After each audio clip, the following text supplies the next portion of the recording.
പുതിയ വിശേഷമൊന്നും പറഞ്ഞു. എന്ത് വിശേഷം? ഒരു സാധാരണക്കാരന്റെ ജീവിതത്തിൽ എന്തൊക്കെ സംഭവിക്കും അതൊക്കെ തന്നെ ഉള്ളൂ, അല്ലാതെ പ്രത്യേകിച്ച് എന്ത് വിശേഷം. ബിഗ് ബോസ് കഴിഞ്ഞിട്ട് ഒരുപാട് മാറ്റങ്ങൾ സംഭവിച്ചില്ല ജീവിതത്തിൽ മാറ്റങ്ങൾ സംഭവിച്ചു. ഇതൊക്കെ തന്നെ മാറ്റം. നെവിൻ ആഗ്രഹിക്കുന്നതിലും അപ്പുറത്തേക്കുള്ളൊരു ട്രാവൽ ഇപ്പൊ ചെയ്തുകൊണ്ടിരിക്കുന്നത്. ഉറപ്പായിട്ടും. അല്ല, പുതിയ എന്തെങ്കിലും പ്രൊജക്റ്റോ അങ്ങനെ എന്തെങ്കിലും? പുതിയ പ്രോജക്ട്സ് ലൈക്ക് എന്തൊക്കെയാ ഉണ്ടായിരുന്നത്? എനിക്ക് മൂവീസിൽ നിന്ന് കുറച്ച് ഓഫേഴ്സ് വന്നിട്ടുണ്ട്. വില്ലൻ റോളാണോ നമ്മളന്ന് പറഞ്ഞല്ലേ? വില്ലനല്ല, കോമഡി വില്ലൻ. അതിന്റെ കുറച്ച് ഡിസ്കഷനിലാണ്. ഒരു ഞാൻ പറഞ്ഞല്ലോ, ഭയങ്കര എന്നെ കാണാൻ പറ്റും, ഇടയ്ക്കിടയ്ക്ക് കാണാൻ പറ്റും. ഇപ്പം നമ്മുടെ ഐഡിയ ശാസികളുടെ അത് കണ്ടിരുന്നു, അതിന്റെ ഒരു പ്രൊമോ ഒക്കെ കണ്ടിരുന്നു. ബാങ്ക് ബാലൻസ് കൂടിയോ ഇതിന്? ഞാൻ വെയിറ്റ് ചെയ്യാണ്. എനിക്ക് ടാക്സി എപ്പോ എന്റെ വീട്ടിൽ കയറണം. എനിക്ക് അത്രയും ഒരു ലെവൽ എത്തിയിട്ട് ഞാൻ അറിയാം. സർപ്രൈസ് പറയാന്ന് പറയുന്നല്ലോ, അതൊരു ഫാൻ എന്തൊരു ഗിഫ്റ്റ് തരുന്നു പറഞ്ഞിരുന്നല്ലോ. അതെന്തായിരുന്നു? സർപ്രൈസ് തന്നെ ആയിട്ടിരിക്കട്ടെ അല്ലേ? സർപ്രൈസ് ആയിട്ട്. ബിഗ് ബോസ് കഴിഞ്ഞ ആരെങ്കിലും വിളിച്ചിരുന്നോ? അത് കഴിഞ്ഞിട്ട് ഫ്രണ്ട്സ് ആരെങ്കിലും? ഫ്രണ്ട്സ് എല്ലാവരും അങ്ങോട്ടേക്കും ഇങ്ങോട്ടും വിളിക്കുന്നുണ്ട്.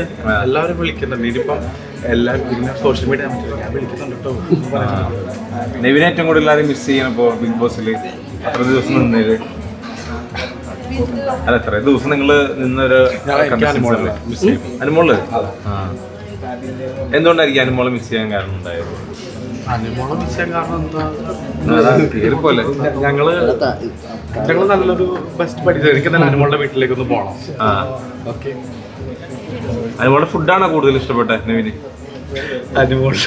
അനുമോളുടെ ഫുഡ് ഇഷ്ടമാണ്. അനുമോളായിട്ട് ഞാൻ വഴക്കടിക്കുന്ന എനിക്ക് ഇപ്പൊ കാണുമ്പോഴത്തേക്ക് ഞാൻ പൊട്ടിച്ചിരിക്കാറുണ്ട്. അടിപൊളിയാണ്. അല്ല, ഇപ്പൊ ബിഗ് ബോസ് എപ്പിസോഡൊക്കെ കണ്ടു കഴിഞ്ഞോ നിങ്ങളുടെ ഇന്റർവ്യൂ? ഇപ്പൊ നടക്കുന്ന പ്രശ്നങ്ങളൊക്കെ കാണുന്നുണ്ടോ നിലവിലത്തെ? ഇല്ല, ഇപ്പൊ എന്താ പ്രശ്നം നടക്കുന്നത്?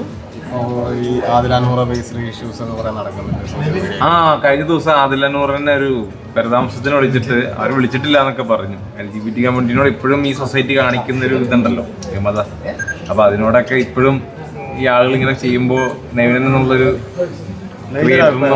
ഈ LGBT സപ്പോർട്ട് ചെയ്യുന്ന ആളുകൾ എന്നുള്ള രീതിയിൽ നെവിൻ എന്താണ് അതിനോട് സംസാരിക്കാറ്? No comments. അത് ഞാൻ പറയാം.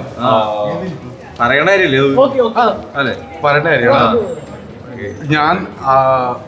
ഞാൻ അതിലേക്ക് സംസാരിച്ചിട്ടില്ല. ബിക്കോസ് അത് എന്താണ് നടന്നതെന്ന് നമുക്ക് കൃത്യമായിട്ട് അറിയത്തില്ലല്ലോ. അപ്പം നമ്മൾക്ക് അറിയാൻ പാടില്ലാത്ത കാര്യത്തിൽ കയറിയിട്ട് എനിക്ക് അഭിപ്രായം പറയാനായിട്ട് താല്പര്യമില്ല. സോ ഞാൻ എന്താണെങ്കിലും നൂറയുടെ ബർത്ത്ഡേക്ക് പോയിട്ടുണ്ടായിരുന്നു. എനിക്ക് അവരെ ഇഷ്ടമാണ്. പിന്നെന്താ പറയുക, ഞാൻ ഒന്നിനും എതിരല്ല. ഓക്കെ, ഓരോരുത്തരുടെ ലൈഫ് സ്റ്റൈൽ, ഓരോരുത്തരുടെ ലൈഫ് അവർ മുന്നോട്ട് കൊണ്ടുപോകാൻ വേണ്ടി ശ്രമിക്കുന്നു. അതിനകത്ത് പല രീതിയിൽ ഇപ്പം കാണുന്നവർക്ക് പല രീതിയിൽ തോന്നിയേക്കാം. മനസ്സിലായില്ലേ? അപ്പം യെസ്, അവരുടെ പ്രോബ്ലംസ് അവർ തന്നെ സോൾവ് ചെയ്യാനായിട്ടുള്ള പൊട്ടൻഷ്യൽ അവർക്കുണ്ട് അല്ലേ?